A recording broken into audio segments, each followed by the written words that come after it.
Semana em África. Semana de inauguração do cabo Ela Link na cidade da Praia, em Cabo Verde, que vai ligar o país à Europa e à América Latina.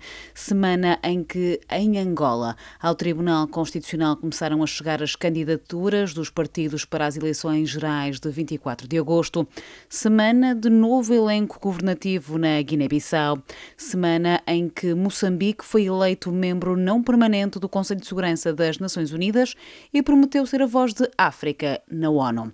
Esta semana, de passagem por Paris, esteve Macky Sall. Ao microfone da RFI, o presidente em exercício da União Africana e chefe de Estado do Senegal abordou a contestação interna que se vive no seu país. Confira aqui o Magazine de Semana em África, espaço onde fazemos um apanhado das notícias do continente africano que marcaram as nossas antenas. RFI, a rádio do mundo. Esta semana de passagem por Paris esteve Macky Sall, proveniente da Rússia, onde se avistou com o presidente Vladimir Putin na expectativa de desbloquear o impasse quanto aos cereais ucranianos bloqueados devido à guerra. Ao microfone da RFI, o presidente em exercício da União Africana e chefe de Estado do Senegal abordou a contestação interna que se vive no seu país depois do Tribunal Constitucional ter invalidado a candidatura da principal coligação da oposição às legislativas de 31 de julho. Temos um código eleitoral e as suas exigências. O Senegal não pode voltar atrás quanto à lei sobre a paridade, por exemplo. Uma lista sem paridade não pode ser admitida, ponto final. É a lei. Qualquer lista que não respeite a lei é eliminada. Logo se vê quanto às ameaças que possam proferir para impedir a organização de eleições. De qualquer maneira, o país vai ter eleições. O Tribunal Constitucional decidiu. Porque que, quando se trata da oposição, no caso de uma posição desfavorável, já se denuncia o fim do mundo? Não é assim que se respeita a democracia. Com respeito à democracia. Maputo, 105 FM. Na quinta-feira à noite, Moçambique foi eleito membro não permanente do Conselho de Segurança das Nações Unidas. Num discurso à nação, em reação ao anúncio dos resultados, o presidente moçambicano Filipe Nyusi prometeu ser a voz de África no Conselho de Segurança, onde não vai poupar esforços na defesa do diálogo e do multilateralismo. Encoraja-nos ainda o fato de que, ao longo da construção da nossa nação e da edificação das bases da nossa política externa, tenhamos sempre pautado por princípios que privilegiam a defesa do interesse nacional, o respeito pela soberania e integridade territorial dos Estados, o primado da política de paz e de solução pacífica de conflitos, assim como a advocacia do multilateralismo. Trata-se de princípios e regras angulares que se encontram plasmados de forma clara, tanto na nossa Constituição quanto na Carta das Nações Unidas, e serão sempre objeto de respeito pelos moçambicanos. Esta é a postura que serve e sempre servirá de bússola para a nossa equipa nas deliberações e negociações que farão parte nos próximos 2 anos no Conselho de Segurança. Durante o nosso mandato no Conselho de Segurança das Nações Unidas, Moçambique fará o seu melhor para ser um parceiro construtivo e eficaz na construção da paz. Seremos a voz dos países africanos que procuram edificar um futuro pacífico e próspero para todos. Os moçambicanos não pouparão esforços até que este desejo coletivo seja plenamente alcançado. Ainda em Moçambique, esta semana, Lutero Simango, presidente do MDM, pediu à Procuradoria-Geral da República para desistir de recorrer da decisão de extradição de Manuel Chang para os Estados Unidos. Simango considera que não se pode continuar a gastar dinheiro público nesta batalha judicial. O governo de Moçambique, porque vai poupar o nosso dinheiro. Já gastaram muito dinheiro. Então não há necessidade de gastar mais dinheiro. Por uma questão humanitária e para a estabilidade emocional do nosso concidadão Manuel Chang e também para o bem-estar da sua família, devemos aceitar para que ele vá aos Estados Unidos.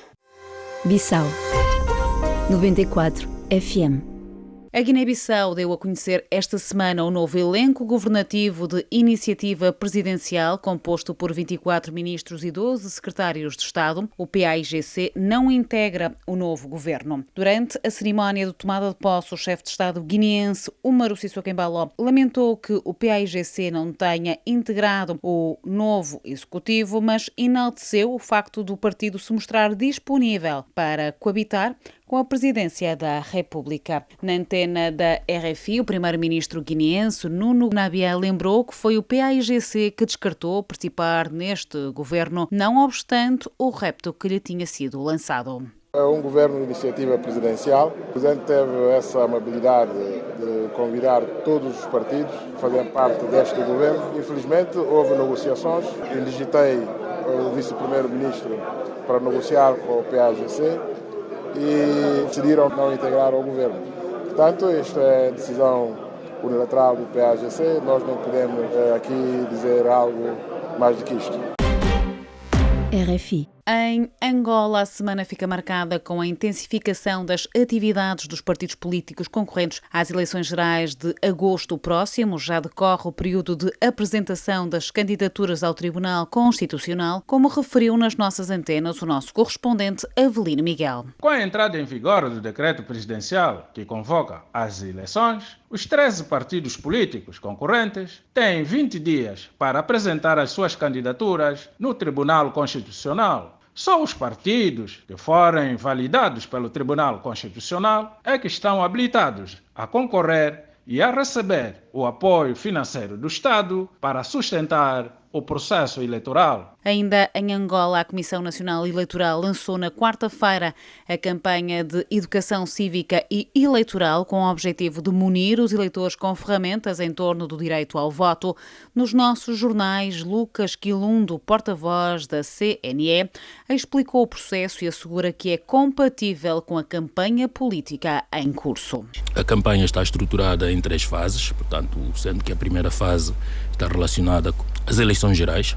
A segunda fase está relacionada com a informação sobre a localização das assembleias de voto, portanto vai estar virada para a informação e esclarecimento relativamente aos locais em que serão instaladas as assembleias de voto. E a terceira fase é como votar. Não prevemos aqui qualquer situação de conflitualidade, ou seja, da campanha de educação cívica desenvolvida pela Comissão Nacional Eleitoral e da campanha eleitoral pelas formações políticas concorrentes, na medida em que, sendo as duas atividades de massa, portanto, ou viradas para as massas, todavia diferem no seu objetivo.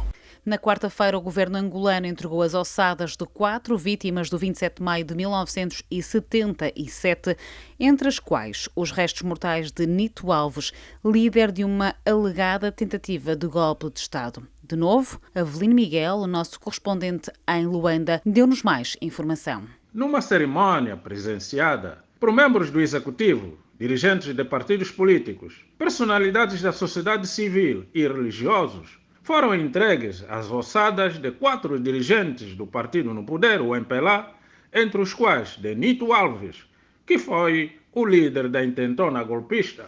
Os corpos retirados numa vala comum foram depois objeto de análise genético para determinar o ADN. Posteriormente, serão realizados funerais condignos, de acordo com os critérios de cada família.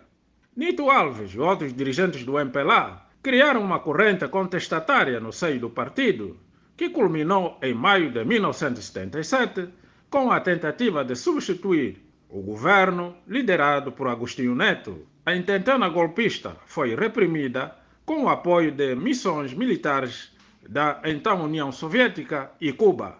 Seguiu-se depois a caça às bruxas pelas forças de segurança fiéis a Agostinho Neto, tendo sido mortas, segundo dados não oficiais, mais de 50.000 pessoas, na maioria dirigentes, militantes e simpatizantes do próprio partido MPLA. Praia 99.3 FM. Cabo Verde passou esta semana a ser um dos pontos de passagem de distribuição do sinal do cabo submarino de fibra óptica Ela Link, que liga a Europa à África e à América. Ao presidir a cerimónia inaugural do cabo submarino de fibra óptica de última geração, o primeiro-ministro cabo-verdiano Ulisses Correia Silva considerou tratar-se de um fator importante para posicionar o país como hub tecnológico relevante em África e no Atlântico. Agradecemos por isso à União Europeia e ao BEI pela parceria no financiamento de 25 milhões de dólares à Cabo Verde Telecom e que torna realidade este empreendimento que marca, de facto, uma nova era nas telecomunicações e internet em Cabo Verde. Aumenta a competitividade do país e responde aos requisitos cada vez mais exigentes de termos a internet com conectividade e a velocidade de transmissão de grande quantidade de dados e a grandes distâncias. RFI, a Rádio do Mundo. É o ponto final do Magazine de Semana em África, espaço onde fizemos o apanhado das notícias do continente africano que marcaram as nossas antenas.